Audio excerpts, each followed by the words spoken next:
I feel like women should stop pressurizing themselves, and people should stop putting pressure on women, you know, stop asking things like, oh, when are you getting married? That's what I used to get a lot.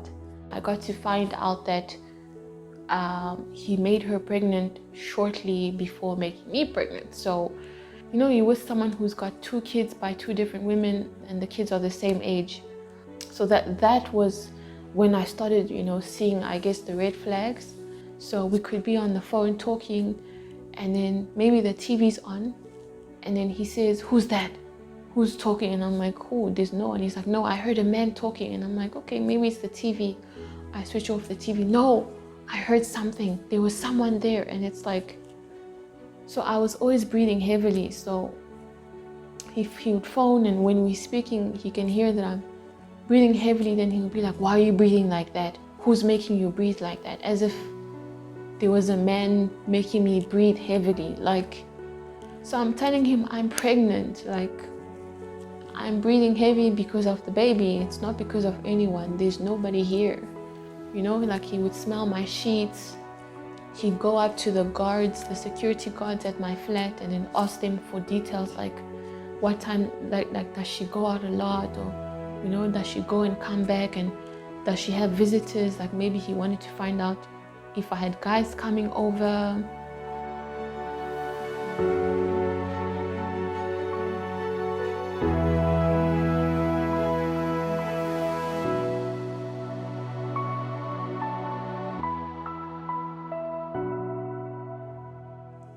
Hi, my name is Giselle Kalonji. I'm 32 years old, and I'm currently living in Johannesburg, South Africa, but I'm originally from the Democratic Republic of Congo.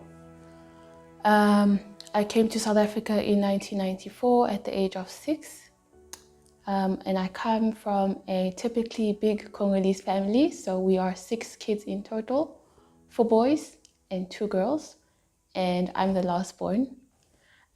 So when we came to South Africa, initially we lived with my grandfather, so that's my dad's father, and things were okay for a couple of months, but they had always had a rocky relationship. So one day, him and my father got into an argument, and then he told my dad, at the end, he tells my dad, pack your bags, take your kids and your wife, and leave, get out of my house. So we were obviously relatively still new in South Africa, and we didn't know anyone. We were stranded. So we ended up in the streets of Hillbrow in Johannesburg. Now, Hillbrow is a place, a part of Johannesburg that's, I would say, it's a very dangerous area. So there's like a high crime rate, a lot of drug use, drug dealers, prostitution. So it's not a very safe area. But because we didn't have anywhere else to go, we didn't have a choice. I remember we were homeless. We used to beg for money on the streets. We used to beg for food on the streets. And the way that we survived was through handouts and donations from churches. Around this time, my mother fell pregnant, but she was most likely already pregnant when we were kicked out of my grandfather's house. Now, obviously, when you're pregnant, you have to eat, you know, healthy. You have to eat enough for the baby as well. So because we were homeless and we were not eating, the baby was born prematurely. He had a lot of health issues. His name was Gary, and he was born with a weak heart. He had an underdeveloped heart, and he also had Down syndrome. Unfortunately, he passed away when he was 2 months old. In any case, we continued to be homeless for some time, and there was the Catholic Church that was helping us out with food, with donations and blankets. There was an abandoned house that they managed to get, and this house had a couple of rooms. So they decided to house us, to basically shelter us, put us in this house. We weren't the only ones. There were a couple of other families who were also homeless. So it was basically one family per room. So obviously there's 8 of us because it's 4 siblings. It's me and my sister and then my parents. So it's 8 people living in one room. But I mean, it was good enough. It was better than living on the streets. And in order for us to eat, we used to, like I said, we used to live off of donations from the church. And the church would get food from supermarkets and grocery stores. It was expired foods. So let's say something has expired by a day or two. So instead of throwing the food away, they would donate the food to the Catholic Church. And then the church would come drop the food off to us. And I remember they used to drop off the food every Monday. So it was every week. So you're basically waiting for every Monday to eat. And some days, they wouldn't deliver anything depending on what they had received for the week. Other days they would deliver food, but maybe it was too rotten to eat, so it depended. It depended on each week. I remember this one specific time. They delivered cat food in the cans. That was all that they had for us. And under normal circumstances, one might think, okay, but you can't eat cat food. Like, why would you eat cat food? So they dropped off the cat food and we ate it. We ate cat food. Obviously, it tasted horrible, but it's something that we had to do at the time, just to make sure that your stomach is full and that you have, enough energy, enough strength to walk around and stuff. So in any case, after some time, they came and they told us that the house where we were living, they were going to renovate it, so we couldn't live there anymore. So I remember they put us in a bus and we drove all the way to Pretoria. Pretoria is a city that's outside of Johannesburg. And we end up in a place, it was basically in the middle of nowhere. It was just the bush, just trees and the bush. So they gave us tents and they gave us sleeping bags. There were a lot of us from different countries. It was basically refugees that had run away from war or orphans or people that came to South Africa to seek asylum. So it was there was a lot of us. It wasn't just my family and I. So there was a nun there in this Catholic church. She used to come and check up on us regularly, like doing a welfare check, to find out if we were okay. She would donate things to us, maybe if there were donations of toys and clothes, then she would come and donate those. So I would say she took a particular liking to my father, maybe because she noticed that, this person is well-spoken, and she wanted to know, like, what's your story? How did you end up here? Because you seem, well-spoken and everything. So my father told her. He told her our story. He told her what had happened with my grandfather.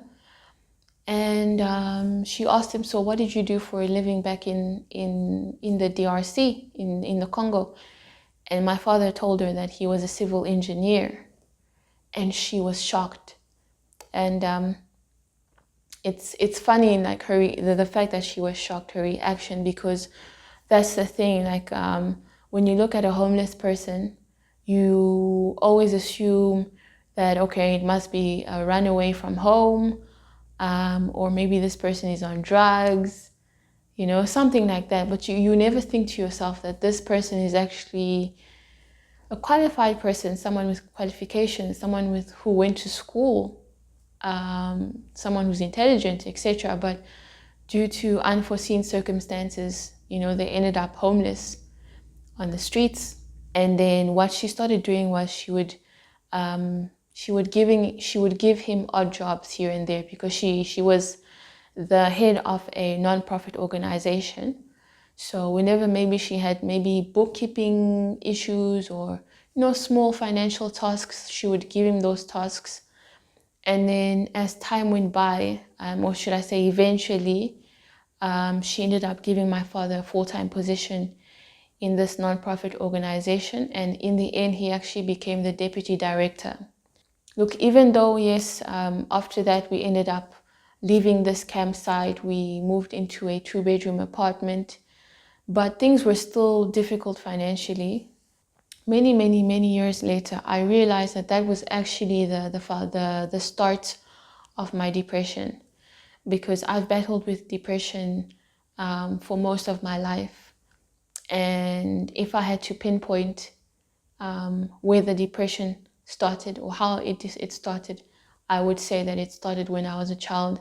So fast forward to 2016, my mother was diagnosed with lung cancer. The way that it all started, she would always complain a lot that she was tired. She would always say, you know, I'm tired, I don't feel well, like I feel like my energy is drained. I don't have energy when I wake up in the morning.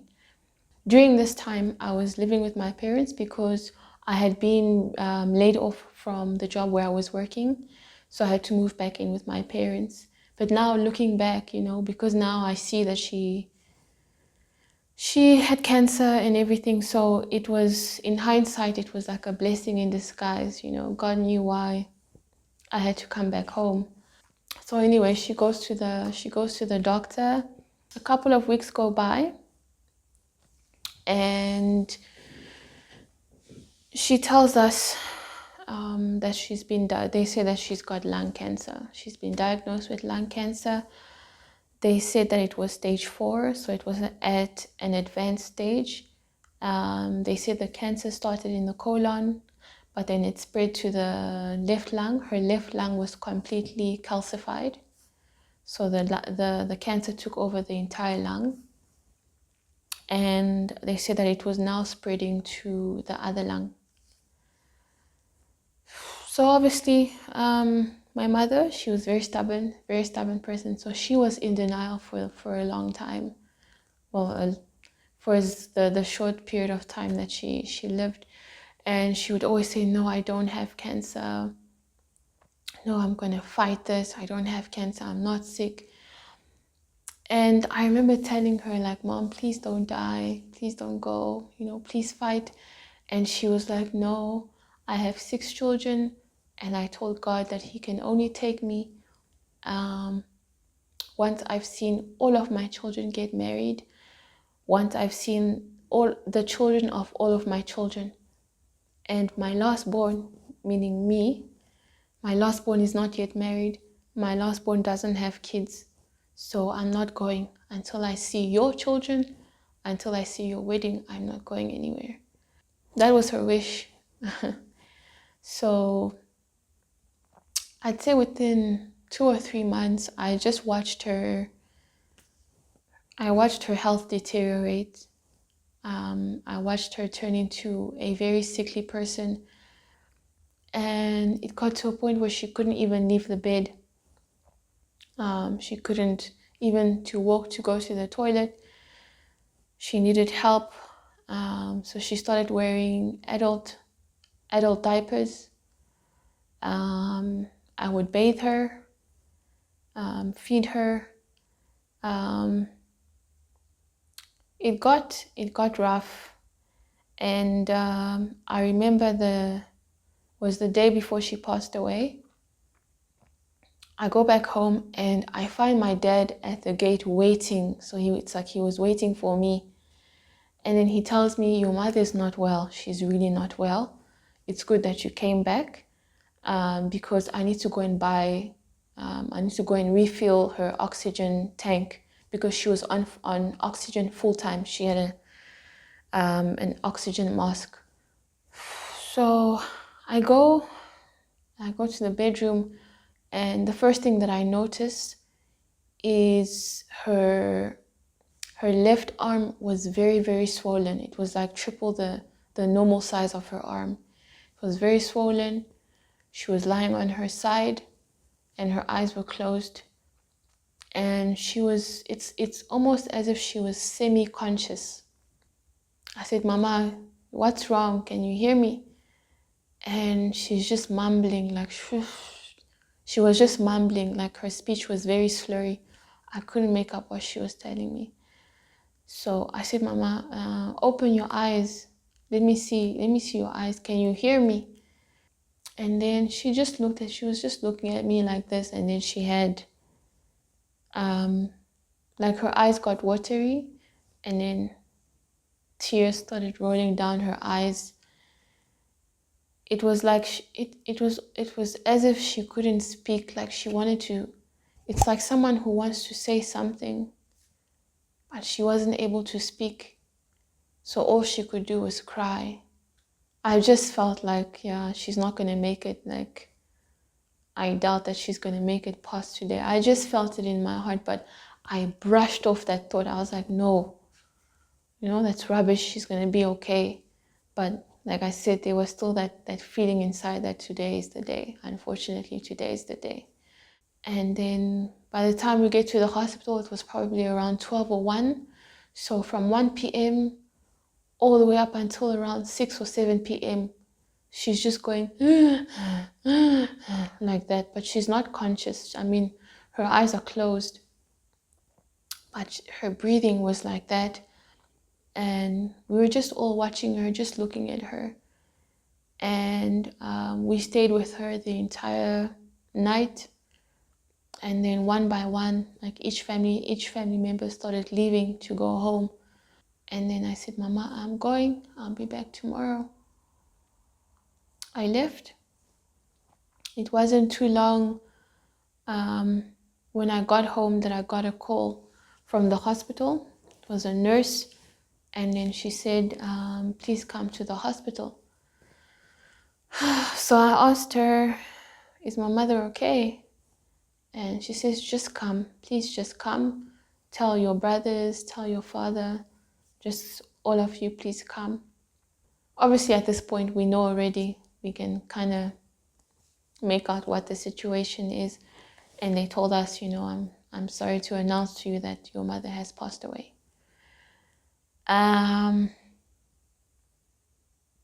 It's strange because it's you never know how you're going to react when you're told this or when you find yourself in this situation. But I didn't cry at first. I don't know if it was shock. I just felt like I'm dreaming, like, is this real? Like, is this actually happening? Is this really happening right now? And that was the very first event in my life that triggered my depression to the point where I actually wanted to commit suicide. Like I said, I'd always felt like that as a kid, but I never entertained those thoughts. I never acted on them up until my mom passed away. It was extremely difficult. I used to cry for her every day. She passed away in February of 2017. And for 2 years, almost every day, I cried because I felt like my mother was my reason to live. She was my drive. She was my motivation. And now she's no more. So it was like, what now? When I was crying for her and stuff, I was telling her, Mama, you said you wouldn't go. You said you wouldn't go until you saw my kids. You said you wouldn't go until you saw me get married. You promised me you would fight. And now you're gone. Now you've left me. It was a feeling of emptiness. I mean, even during the funeral, when people are giving you their condolences or whatever, till today, I can't tell you what they were telling me because you just see the person's mouth moving and you're nodding to everything, people coming up to you and they're talking, but you're not there mentally. You're not registering I can't tell you what anyone said. I don't remember. From 2017 up until 2019 was very difficult. And one night I had a dream where someone knocked on the door. So I went and I opened the door and it was my mom. And then she told me, don't forget, I love you very much. And I'm proud of you. I'm very proud of you. that dream, even though it was just a dream, it brought me so much peace, because it was her way. I feel like it was her way of saying, you need to move on, stop crying for me now, it's enough, I'm okay, I'm in a better place, but you need to move on. So at that time, I was registered on a dating site, but I was never active on it. So I would just log on and see who liked my profile and everything and log out. So I was complaining to my sister. I was telling her,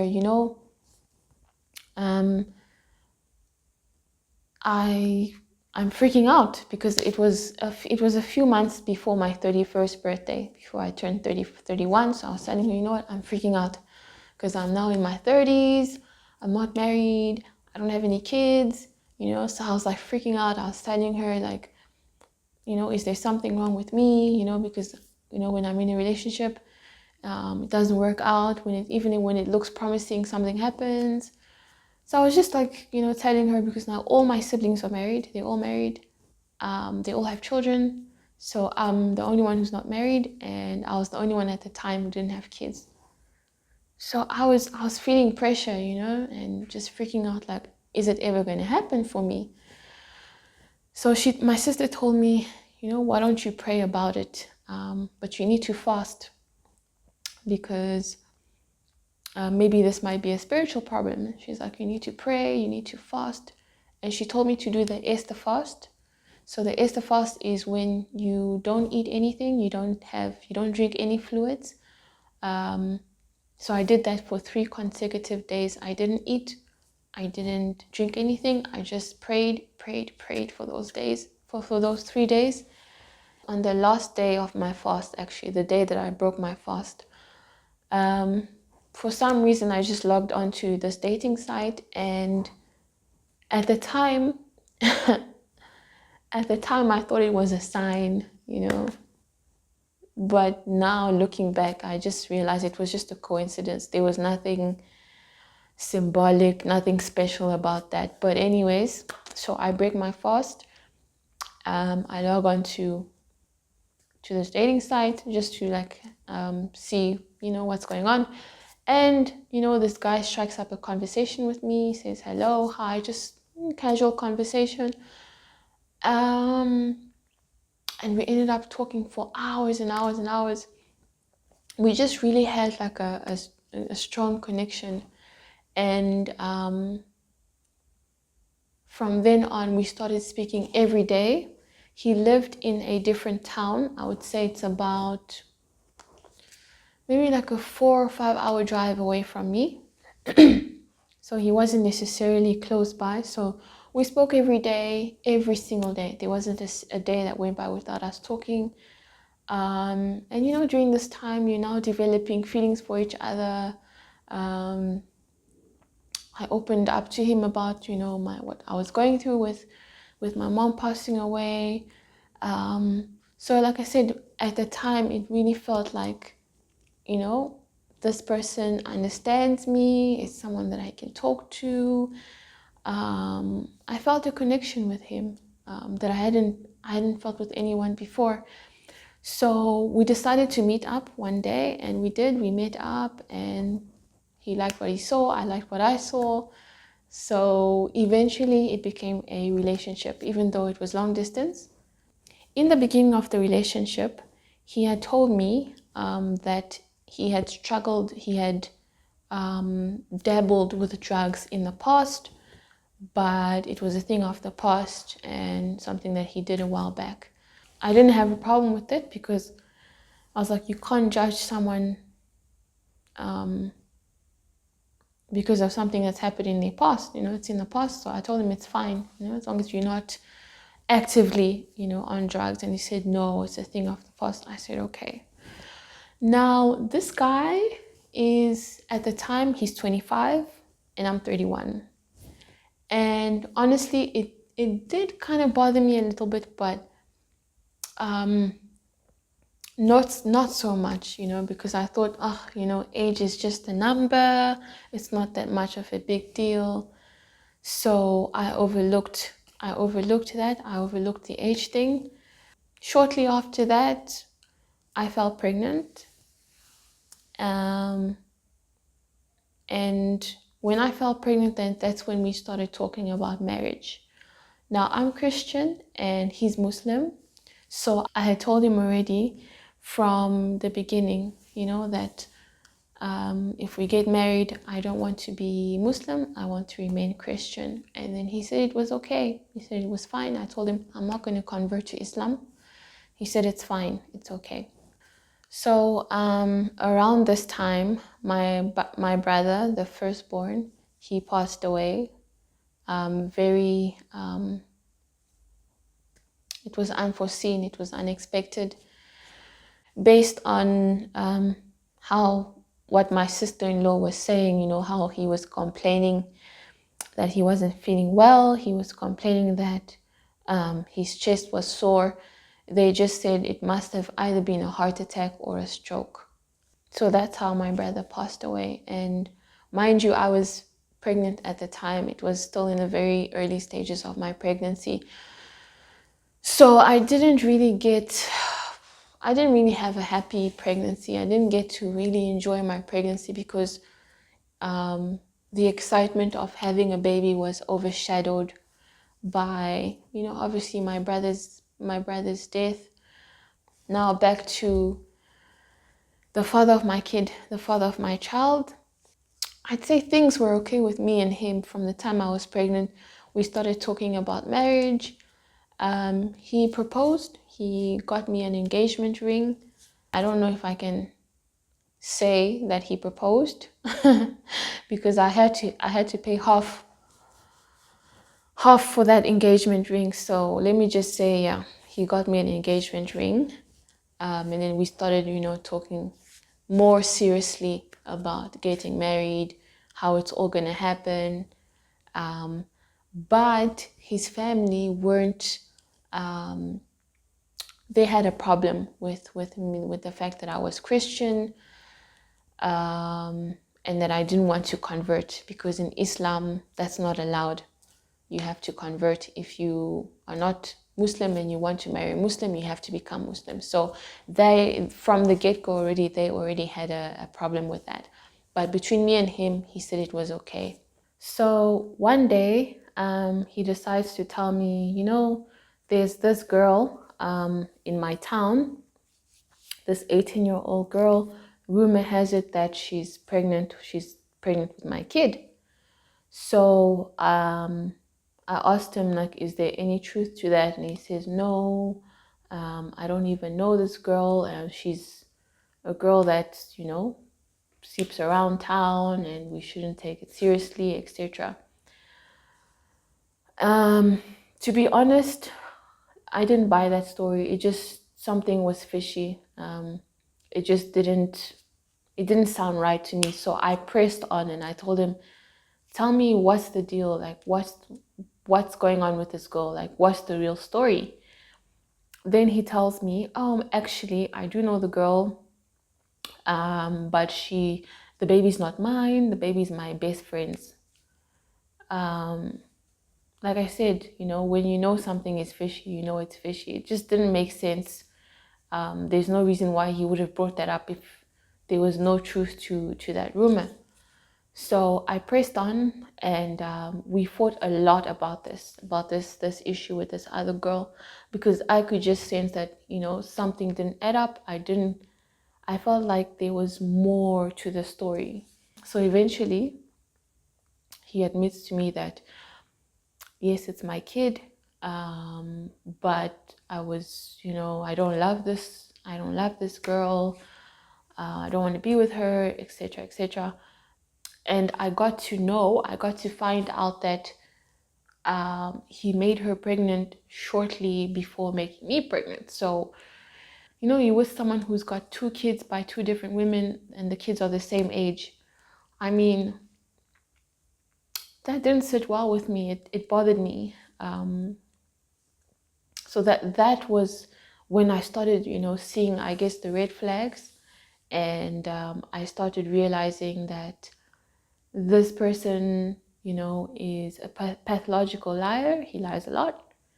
And I started realizing that, he's not, this is not who I fell in love with. It's like he was pretending to be someone else. And then I started seeing, the different side of him, that, this is not who this is not the person that I fell for.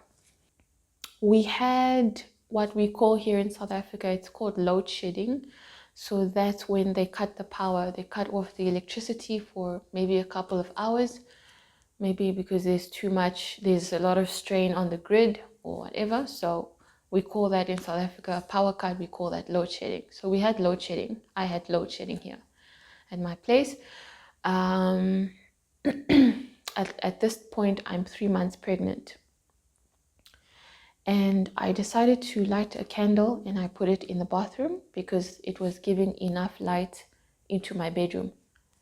So I thought I'm just going to lie on the bed, I'm going to scroll through my phone and then just wait for my power to come back.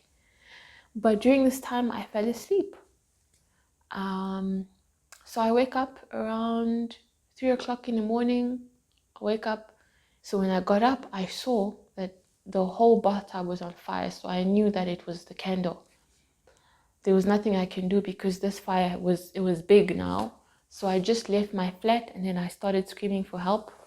So the fire extinguisher was on at the bottom right underneath my window, my bathroom window. So the security guards quickly ran, they broke the fire extinguisher and then they pointed it to the window of my bathroom, and the force of the water broke the window, and then that's how the water was able to, set off the fire and put it out completely. This is around 3 o'clock in the morning, so I tried to phone the father of my kid. Maybe I should call him a sperm donor. So anyways, I tried to phone my sperm donor. He didn't answer, so I thought, okay, he's probably sleeping because it's 3 o'clock in the morning. I just sent him a text to say there's been a fire at my place, but I'm okay. So following day, still no call from him, and I'm assuming he must have read the message because you can't say he's still sleeping. It's only later on, I think during the day, that he phoned me and I told him about the fire. And I don't know, for me, it didn't seem like he was too interested, because we had an argument shortly before that. So he didn't seem like he was too interested or too worried about what had happened. Mind you, I'm 3 months pregnant, right? So I went to the bathroom and I saw that I was bleeding. So I'm panicking now. I'm thinking, is this a miscarriage? Am I going to lose the baby? Is it maybe because of the fire? Maybe, carbon monoxide poisoning. Maybe I inhaled all the smoke that I inhaled. Maybe it caused a problem with the baby. So I freaked out, obviously. I quickly went to the hospital. Luckily, the baby was okay. The doctor said it was just a bladder infection, but that they needed to keep me in because they wanted to monitor the baby. While I was at the hospital, I phoned my sperm donor. I phoned him, because I wanted to tell him what had happened, that I'm at hospital and this is the situation, that I'm being admitted to hospital and everything. And when I phoned him, he was very cold. He didn't seem bothered. He didn't seem like he cared. He didn't ask for details, if your spouse, your partner, whatever is pregnant and you hear that, first of all, there's been a fire at her house, you're gonna worry, you're gonna want to check up on her, take care of her, whatever. And then now she's at the hospital, she's pregnant, that's already. So a normal guy, you'll be concerned, you'll ask what happened, what's going on, is the baby okay, what did the doctor say? You'll even come, get in the car, drive, make a way, find a way to get to get here, to be with your partner, to be with your baby. But he didn't do that. He didn't care. his only response was, "Oh, okay." That's what he said. Didn't care. So in hindsight, looking back, it was like that was a preview of what was to come. You know, it was a sign of everything else that he was going to put me through during the following months. And a week after I got discharged, it was Valentine's Day, and I get a message from him on Facebook, and he basically tells me that he can't be with me anymore. He doesn't want to be with me anymore because of the religion thing, that his family is not okay with him wanting to marry a non-Muslim person. He asked for a DNA test for the baby. And then he says something in the lines of, if it's mine, blah, blah, blah, blah. If it's mine, then maybe we can co-parent. If it's mine. So, yeah. On Facebook. So I'm the type of person, I'm not a confrontational person. I'm very passive aggressive. So if you say or do something that's hurtful, or maybe something that has offended me, I'm not going to confront you about it. I'll just keep quiet. So I read the message. I didn't respond. I just left it. I didn't make contact with him. I just left the whole thing. A couple of weeks go by, and then he gets back to me, and he's like, I'm sorry, I love you. You know, these past couple of weeks have taught me that I can't live without you. I don't want to be without you, etc., etc. So we get back together. Now looking back, it's like I'm upset with myself. Why did I take him back? I mean, you would think after someone has dumped you the first time, I mean, he dumps you, you dump someone when they're pregnant, with your kid. But despite all that, I still went and I took him back, and it's like, why? Why did I let him back into my life? But obviously it's only now, through reflection, that I'm feeling this. But at the time, it's not easy. It's one of those situations where you think to yourself, if that ever happened to me, I would just leave. I would just up and leave. You think that when you're not in that situation, but when you are in that situation, it's not as easy to do. It's not easy to just leave, so I just didn't want to be a single mom, and I thought to myself, I'm just going to soldier this on. Despite everything, I took him back. Like I said, we were doing the long distance thing. I'm here in Joburg. He's, where he is. He's about 4 hours drive away. And he started becoming very, very paranoid. It's like he would hear guys' voices. In his mind, he thought that I had men over at my flat when there was no one. So we could be on the phone talking, and then maybe the TV's on, and then he says, "Who's that? Who's talking?" And I'm like, "Who? There's no one." He's like, "No, I heard a man talking." And I'm like, "Okay, maybe it's the TV." I switch off the TV. "No, I heard something. There was someone there." And it's like, there was nobody. One specific night, I remember he phoned me and he says, "Tonight I want to hear how you sleep." I don't know. He thought maybe there was a guy lying next to me. And he's like, "Yeah, just stay on the phone. You can go to sleep, but stay on the phone." So I said, "Okay, cool." And I put him on speaker. I just placed the phone next to me and I went to sleep. So the next morning I wake up and my phone is off. So I'm assuming, okay, maybe my battery died, because the phone was on the call the whole night and it wasn't on charge. So my battery must have died. I switched on my phone and I see all these missed calls from the sperm donor. So I phoned him back and he's like, "Why did you switch off your phone? What was going on?" So I tell him my battery must have died. And he says, oh, and by the way, while you were sleeping, I heard you snoring, but it didn't sound like it was you snoring. It sounded different.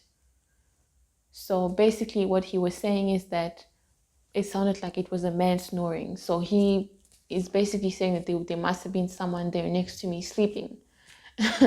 So I had to explain the snoring. I had to explain my breathing because at the time I was heavily pregnant. So sometimes when he would phone, when you're pregnant, the baby puts pressure on your diaphragm. So you always feel like you're out of breath, right? Especially at the last stage of the pregnancy, at least for me. So I was always breathing heavily. So if he would phone and when we're speaking, he can hear that I'm breathing heavily, then he'll be like, why are you breathing like that? Who's making you breathe like that? As if there was a man making me breathe heavily. So I'm telling him I'm pregnant. I'm breathing heavy because of the baby. It's not because of anyone. There's nobody here. One time he came over to my place. Now I'm someone who likes to spray a lot of, I like to spray air freshener in my flat because I like for my place to smell nice. So he came to my place and then he's like, oh, why is there air freshener everywhere? Are you trying to hide the smell of a man's perfume? Like he would smell my sheets, hoping to see if maybe, it smelled like cologne or something.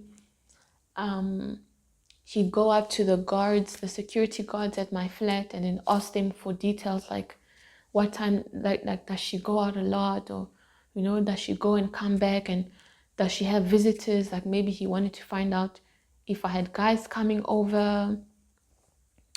He would go up randomly talking to people in my flat, in my complex, around my complex, like my neighbors.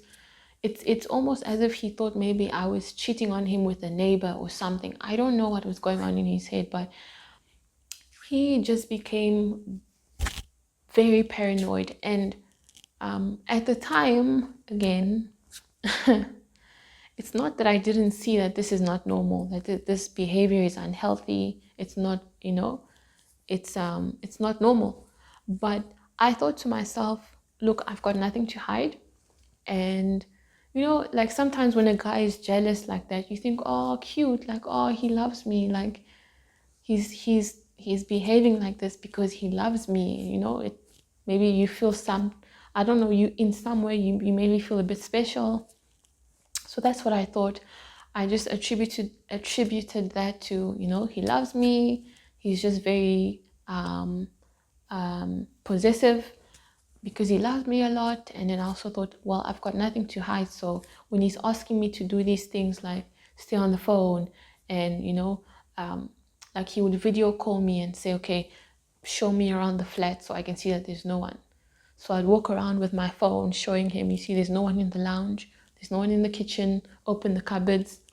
Because maybe he thought there was a guy hiding in my cupboards. There's nobody in the cupboards. There's nobody, I did that because I thought, like I said, I've got nothing to hide. So let me make him at ease. I thought maybe he's just insecure, maybe he needs reassurance. But again, through reflection, looking back, I can tell you that is not normal.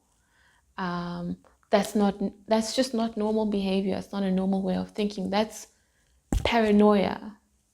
When you start hearing people, you're on the phone, you think you hear men's voices when there's no one, and it's borderline paranoia. Anyway, one day his mother phones me and she tells me, did you know that he's on drugs? So I asked her, no. I'm like, no, I don't know what is she talking about? And she sends me a picture she tells me that she walked into him doing the drugs, and then she took a picture of what she found him using. She sent it to me. After that, it was his aunt, his mother's sister, phones me, and she basically starts telling me like the history that they've had, the issues that they've had with him and his drug use. And she's telling me, he struggled with drugs for a very long time. It's been since he was a teen. They sent him to rehab 3 times. So he had been to rehab 3 times. So he lied because he told me he had only been to rehab once. She told me he had been to rehab 3 times, and she just basically she revealed to me. I felt like I finally had a revelation of who this person actually is, like the real him. That was when it really dawned on me that, this is a completely different person, because when the person that I fell in love with was not, it was just a completely different person from who I fell in love with. I felt like his aunt was really the one that just, it's like she drew the curtains wide open, like this is the real him. So I confronted him. Another argument, we had another big argument about that, because obviously I had a problem with the drug use. I told him, why did you lie? And as usual, he had a story, he had an excuse for everything. He was I'm not going to say he was a manipulator, he wasn't manipulative, but he was a very good talker. He could talk his way out of situations. He was good at convincing, smooth talker, that's it. Coming from a Congolese background, I was afraid of the stigma, of being a single mother, because that's, it's in the Congolese culture, at least, it's something that's frowned upon. You're not married, you had a child out of wedlock, you're a single mother. So it was also that stigma that kind of made me to stay, and I just wanted to see that through till the end. I was being loyal, at least, that was my idea of loyalty. So 2 weeks before I give birth, he tells me that he doesn't want to be with me anymore, because of the religion thing again, that his family, he's decided to go with what his family has said, that he's going to go and marry the other girl, the 18-year-old, because she had already, I think she had just given birth, and that he's going to get married to her, that they're getting married, and he doesn't want to be with me anymore. So obviously at this point, I am devastated, I'm heartbroken, and that's another trigger to my depression, second trigger. And I thought to myself, I don't want to be alive anymore. I just want to end my life. But then now I've got this baby, I'm pregnant, I'm about to give birth soon. And so I thought to myself, okay, I'm going to have the baby. Once I give birth, I'm going to commit suicide, because it was just a pain. It was unbearable. It was a pain that, I just didn't know, again, how I was going to get out of that. I didn't have that excitement, I'm about to give birth, because again, it's overshadowed by this news now that he's, leaving me. And not only that, but he's going to get married. So it was very difficult. I remember I went into theater because I had a C-section. I went with my sister. It was during the COVID-19 lockdown, the first lockdown last year. So anyways, they take out the baby and they place her in my arms. And she didn't cry. She was just looking at me. That's all she did. She was just looking at me. And the very first time I saw her, like, I just held her in my arms, and I just thought to myself, no, there's no way I can kill myself. There's no way I can leave her. I can't leave this beautiful baby, I just can't leave her. And I made the conscious decision right there and then that whatever I do, I'm going to fight my depression for my child's sake. But taking my life is not an option. And it was difficult because, like I said, it was during lockdown, so we couldn't have visitors. My sister was only allowed to be there during the C-section. And as soon as it was done, they sent her home because COVID. So it was very lonely. My stay at the hospital was very lonely. I was very sad. And I remember in my ward, next to me, there was a woman who had also given birth. and her husband had been there, because she also had a C-section, so her husband was there as well.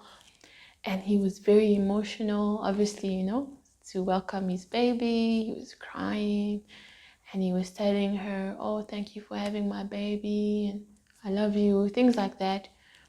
And to be honest, it's just something I didn't want to hear, because obviously it's a contrast of my situation.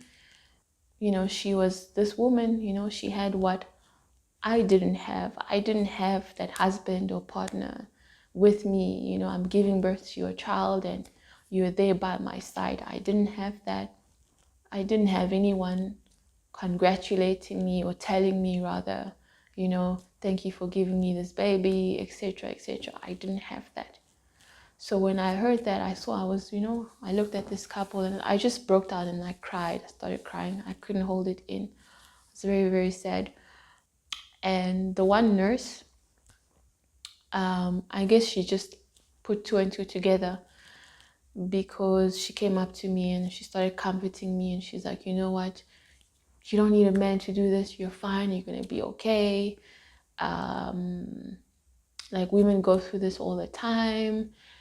And she started telling me about her story, how she's got 3 children, and the oldest one is now going to university, and how their father has never been in the picture. She did it all by herself and she's doing okay. She's basically like encouraging me. And she said one thing that stuck with me till today. She said, you're not the first woman to go through this, and you won't be the last. Men do this all the time. You're not the only one. So for me, it was like, okay, get off your butt, stop crying. It was very encouraging. Like I said, those words have stuck with me up until today. So I leave the hospital, I get discharged. Now it's time to go home and now start living the mother life, having a newborn in the house.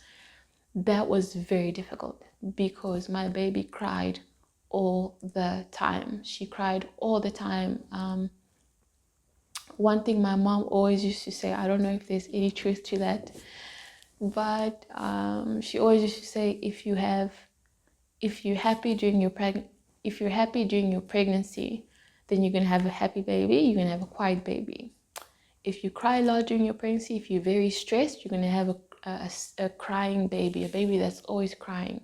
So I don't know if that if that's the reason why she was always crying.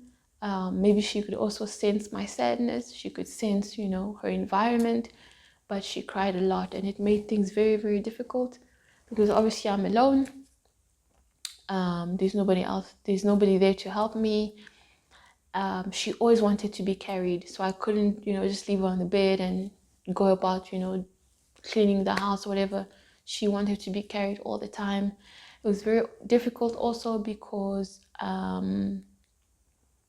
she looks like her father. So every time I would look at her, I would be reminded of him. And I had to actually tell myself that she's not him and he's not her. These are 2 different people, because I didn't want to resent my baby, because of what her father had done. I didn't want to feel any type of resentment towards her. So I had to tell myself she is not him. She's an innocent little one. She looks like him, which makes it hard, because when you look at her, it's like you're looking at a baby version of him.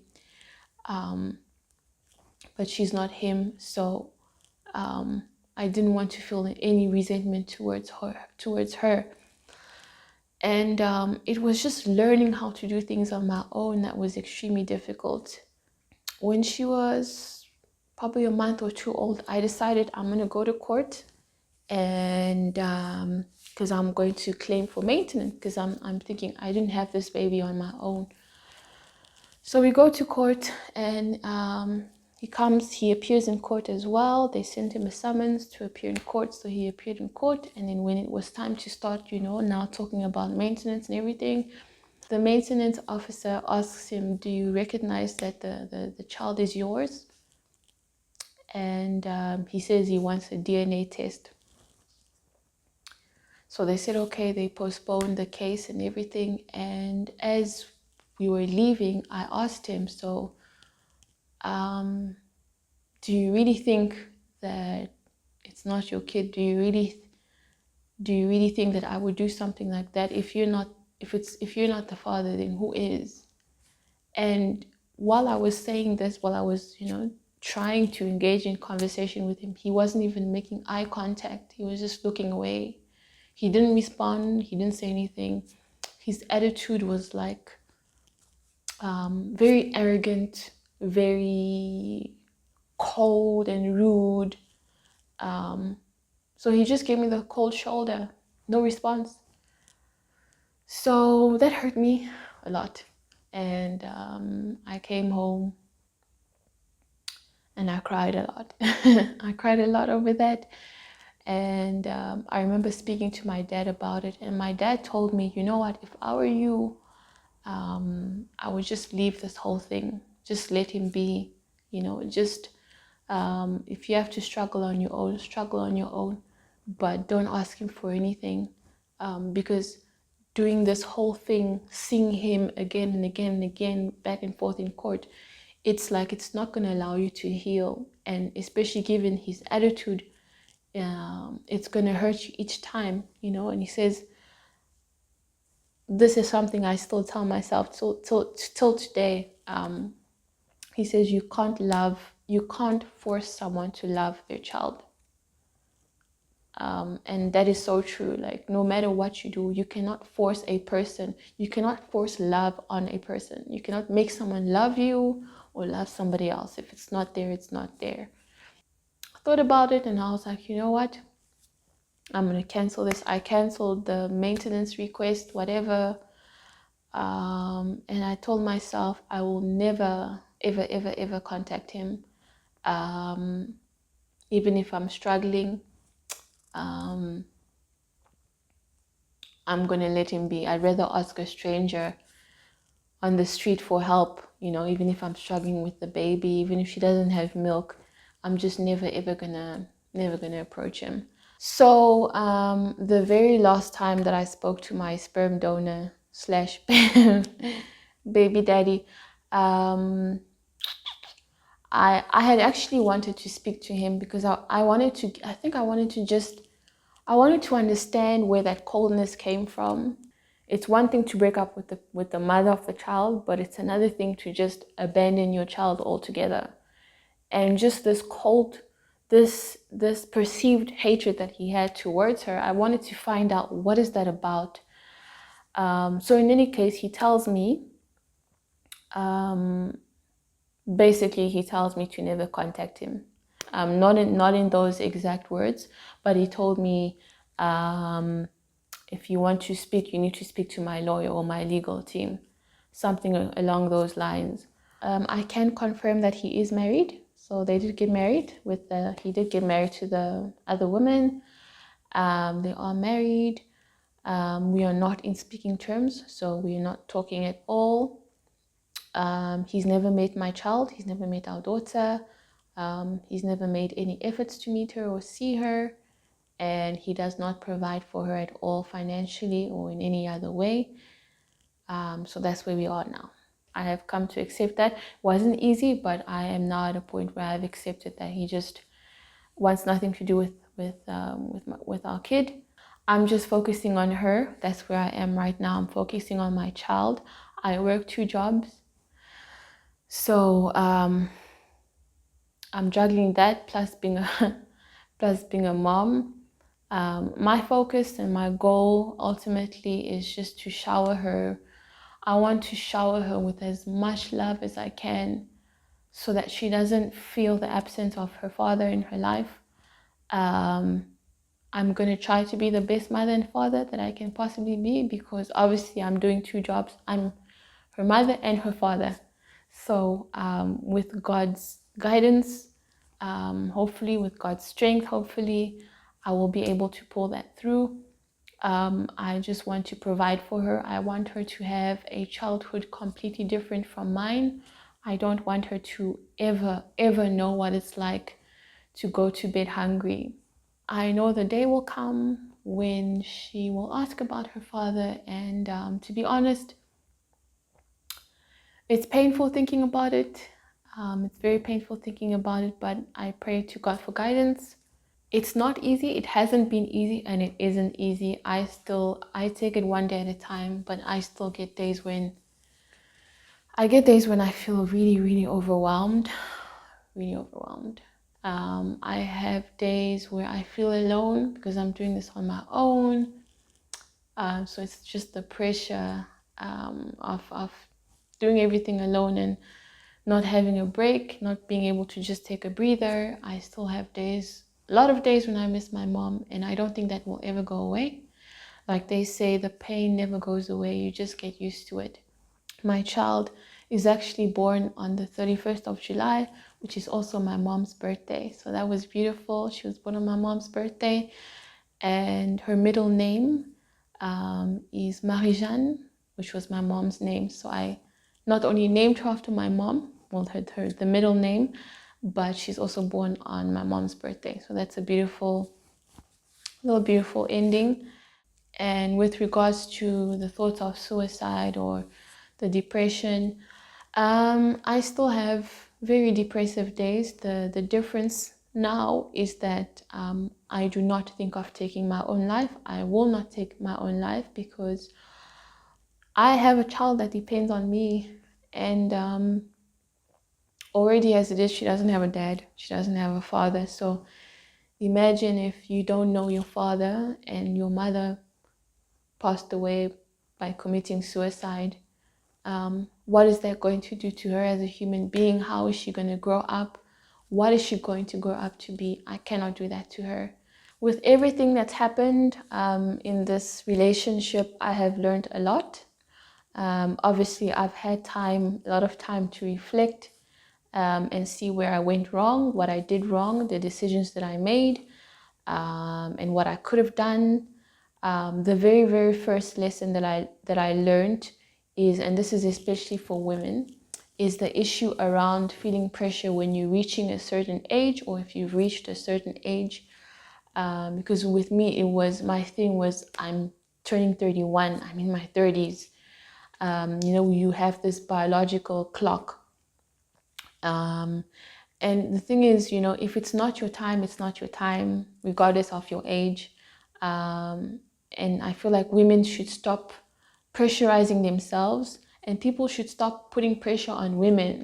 Stop asking things like, oh, when are you getting married? That's what I used to get a lot. If you go to a wedding, oh, you see, your cousin got married. It's your turn now. When are you getting married? Things like that. Like, we should stop putting people under pressure, because every person's time is different. Your time is not the same as the next person. So just because somebody got married when they were 19, or I don't know, 21, doesn't mean it's going to happen to you. You're going to end up in a relationship with a person that's not right for you, simply because you're pushing that agenda that you want to get married, that you want to you want to have kids because you feel like you're getting old. The second lesson that I've learned throughout this whole thing is to love yourself.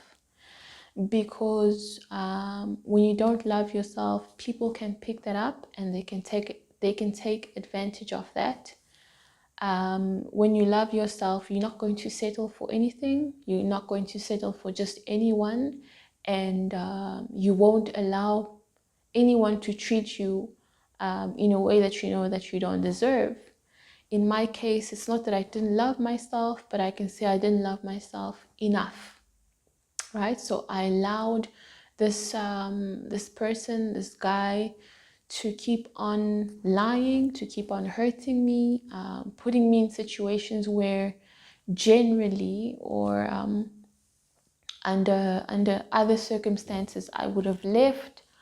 I would have reacted differently, or I would have reacted appropriately. And it's okay to have standards.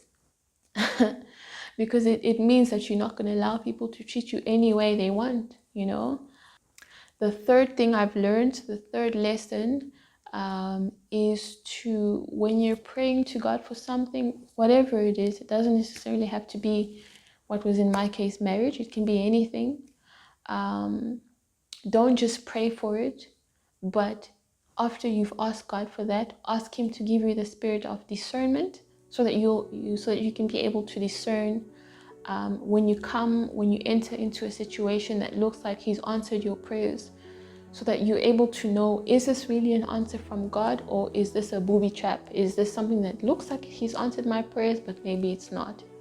When you're going through something, you're going through a situation, all you see is your situation, all you see is your problem.